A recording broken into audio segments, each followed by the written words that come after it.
हर दिन पावन श्रृंखला की 21 दिसंबर की कड़ी में आइए स्मरण करते हैं अनंत कान्हरे द्वारा जैक्सन का वध।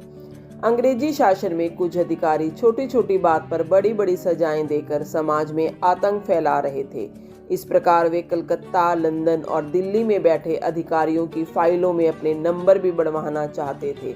महाराष्ट्र में नासिक का जिलाधीश जैक्सन एक क्रूर अधिकारी था। उसने देशभक्तों का मुकदमा लड़ने वाले वकील सखाराम की जेल में हत्या करा दी।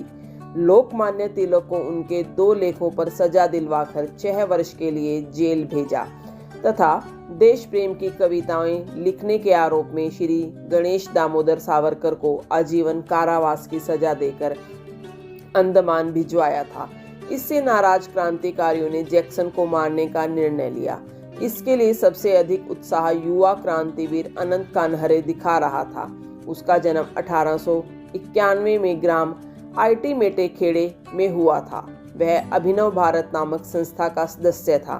उसके आदर्श मदन लाल ढींगड़ा थे, जिन्होंने लंदन की भरी सभा में कर्जन वायली का वध किया था। अगर आपने हमारे चैनल को अभी तक सब्सक्राइब नहीं किया है तो कृपया इसे सब्सक्राइब अवश्य करें, जिससे कि आपको प्रतिदिन हर दिन पावन श्रृंखला की जानकारी प्राप्त हो सके। अनंत एक दिलेर युवक था। एक बार उसने यह दिखाने के लिए कि वह किसी भी शारीरिक यातना से विचलित नहीं होगा, जलती हुई चिमनी पर अपनी हथेली रख दी और फिर 2 मिनट तक नहीं हटाई। इसी बीच जैक्सन का स्थानांतरण पुणे हो गया। उसके कार्यालय के साथियों ने 21 दिसंबर 1909 को नासिक के विजयनंद सभा भवन में रात के समय शारदा नामक नाटक का कार्यक्रम रखा। इसी में उसे विदाई दी जाने वाली थी। क्रांतिकारियों ने इसी सभा में सार्वजनिक रूप से उसे पुरस्कार देने का निर्णय लिया। इसके लिए अनंत कान्हरे, विनायक नारायण देशपांडे तथा कृष्ण गोपाल कर्वे ने जिम्मेदारी ली। 21 दिसंबर की शाम को देशपांडे के घर पर सब योजनाकार मिले और तीनों को लंदन से वीर सावरकर द्वारा भेजी तथा चतुर्भुज आमीन द्वारा लाई गई ब्राउनिंग पिस्तौल सौंप दी गई। ये पहला वार अनंत कान्हरे को करना था, अतः उसे एक निकेल प्लेटेड रिवॉल्वर और दिया गया। योजना यह थी कि यदि अनंत का वार खाली गया तो देशपांडे हमला करेंगे और यदि वह भी असफल हुआ तो कार्वे गोली चलाएगा। समय से पूर्व वहां पहुंचकर तीनों ने अपनी स्थिति ले ली। जिस मार्ग से जैक्सन सभागार में आने वाला था, अनंत वहीं एक कुर्सी पर बैठ गया। निश्चित समय पर जैक्सन आया। उसके साथ कई लोग थे। आयोजकों ने आगे बढ़कर उसका स्वागत किया।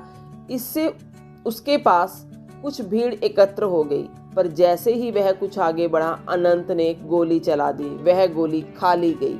दूसरी गोली जैक्सन की बाह पर लगी और वह धरती पर गिर गया। उसके गिरते ही अनंत ने पूरी पिस्तौल उस पर खाली कर दी। जैक्सन की मृत्यु वहीं घटनास्थल पर हो गई। नासिक से विदाई समारोह में उसे दुनिया से ही विदाई दे दी गई। लोग कान्हरे पर टूट पड़े और उसे बहुत मारा। कुछ देर बाद पुलिस ने तीनों को गिरफ्तार कर लिया। इन पर जैक्सन की हत्या का मुकदमा चला तथा 19 अप्रैल 1910 को ठाणे की जेल में तीनों को फांसी दे दी गई। फांसी के समय अनंत कान्हरे की आयु केवल 18 वर्ष ही थी। कमेंट सेक्शन में जाकर आप अपने कीमती सुझाव अवश्य दें, जिससे हम इस कार्य को और अच्छे तरीके से कर सकें।